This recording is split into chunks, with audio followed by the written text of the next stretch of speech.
Now here is the position and characteristics of metals in the periodic table. We have studied the periodic table in detail in chapter number 1. So here is the position and the characteristic of metals in the periodic table. Okay. Now see here, group number 1. The elements are known as alkali metals, that is from lithium to francium. Okay. Now look at here, this is group number 1. So elements from lithium to francium, okay, that is placed in this, and these are known as the alkali metals, and they are very light and highly electropositive metals. Now group number 2, the elements placed here are from beryllium to radium, and these elements are known as alkaline earth metals, okay, and they are very light metals and electropositive metals. Now group 3 to group 12, these elements are known as the transition element from 3 to group 12. These are known as the transition element, and from scandium to Sc to UUB, that is 112, that is unibium. So from scandium to till unibium, these are the transition element, and it consists inner transition element also, lanthanide series and actinide series also. Okay. Now the last one is from group 13 to 16.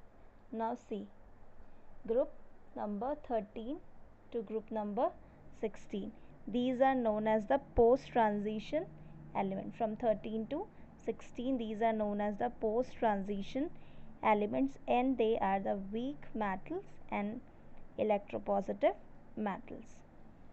Okay, so this is the position of the certain metals in the periodic table. Now the general characteristic properties of metals. Now we will study about the properties of metals. First one is, that is reference to position in the modern periodic table, so that we will discuss according to their position in the modern periodic table. So first is element on the extreme left of the periodic table. The elements which are present on the extreme left of the periodic table, that is from group 1 and 2. The elements having 1 or 2 valence electron. We know that the element which represents here, they will have 1 or 2 valence electron, means 1 or 2 electrons are present in their outermost shell. That's why they can easily lose electron, and that's why they are highly electropositive and light metals. Okay, so that is the reason why they are highly electropositive and light. Then next is the element in the middle of the periodic table. Middle means from group 3 to 12. They are known as the transition element, and they have mostly 2 electrons, 2 valence electrons. Okay, an electron change occur in inner orbital. There may be changes in the electron in the inner orbitals, and it consists of heavy metals. Group 13 elements have 3 valence electron and are least electropositive metals.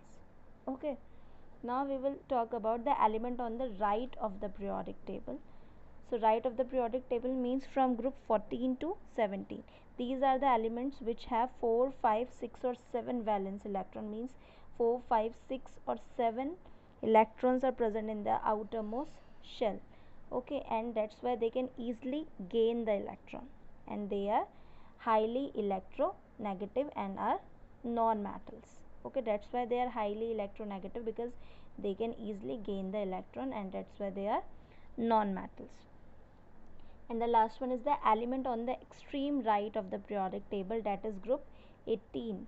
These elements have 8 valence electrons. Okay, it means they neither lose or nor gain electron, because their octet is already complete, because it have 8 valence electron. Okay, that's why they form 0 group elements of inert gases or noble gases. That's why group 18 consists of inert or noble gases.